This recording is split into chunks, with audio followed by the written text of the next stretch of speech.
पिछले अंक में हमने देखा है कि देविका अपने ससुराल में हर गलत बात का विरोध करती, तो उसकी वजह से देविका पर उसके ससुराल वाले बहुत अत्याचार करने लगे।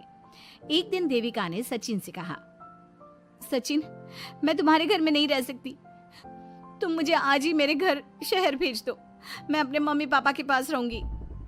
क्यों देविका, तुम शहर क्यों जाना चाहती हो? यहाँ तुम्हें किस बात की परेशानी है?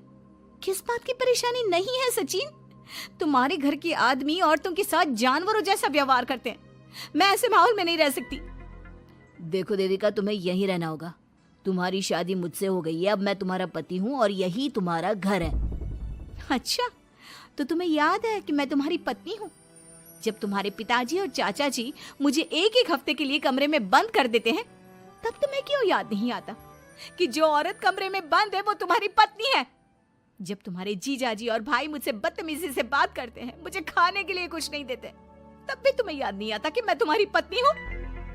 देखो देविका, तुम बेकार की बातें मत करो। तुम यहाँ ढंग से रहोगी, सबकी बात मानोगी, तो कोई तुम्हें कुछ नहीं कहेगा।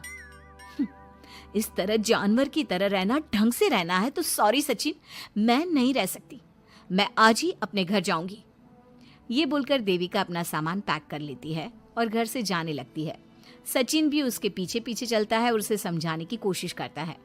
जब ये सब जोगिंदर ने देखा तो बोल पड़ा, बहू, यह सब क्या हो रहा है? कहाँ जा रही हो? सचिन, बताओ अपने पिताजी को कि कहाँ जा रही हूँ मैं। तुम्हें शर्म नहीं आती अपने पति का नाम लेते हुए? मैं अपने पति का नाम ले रही हूँ, इसमें आपको क्या परेशानी है? आपका नाम तो नहीं ले रही हूँ ना? देविका, ये किस तरह से बात कर रही हो तुम पिताजी से? जिस तरह से करनी चाहिए उस तरह से कर रही हूँ बात। इससे अच्छी तरह से मैं तुम्हारे घर के किसी भी आदमी से बात नहीं कर सकती। तीनों की बात सुनकर घर के बाकी लोग भी वहां आ जाते हैं। तभी जोगिंदर कहता है, हमारे घर की औरतें अपने मर्दों का नाम नहीं लेती। तुम्हारे शहर में होता होगा, लेकिन हमारे यहाँ पर ऐसा कुछ नहीं होता। बहू, सचिन तुम्हारा पति है, तुम उसका नाम मत लिया करो।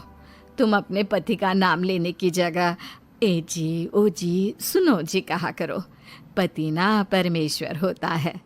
तो परमेश्वर का तो हम नाम लेते हैं। क्यों माँ जी, क्या आप अपने इष्ट देव का नाम नहीं लेती? माँ जी, ये सब इन पुरुषों के बनाए तौर तरीके हैं, औरतों को दबाने के लिए।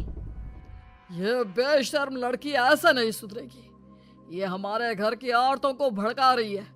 सचिन, तुम इसे चुप कराओगे या फिर मैं करूं?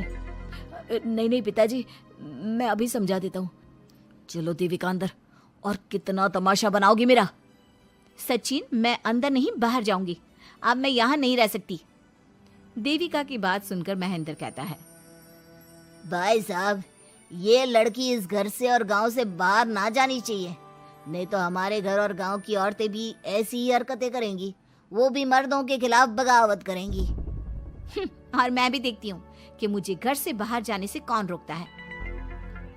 बहू, इनसे बहस करने का कोई फायदा नहीं, तुम अंदर चलो। इस गांव के मर्दों के अंदर बहुत अहंकार भरा हुआ है। देविका किसी की बात नहीं सुनती और अपना सामान उठाकर घर से बाहर जाने लगती है। तभी वहां मोहन और कल्याण आते हैं।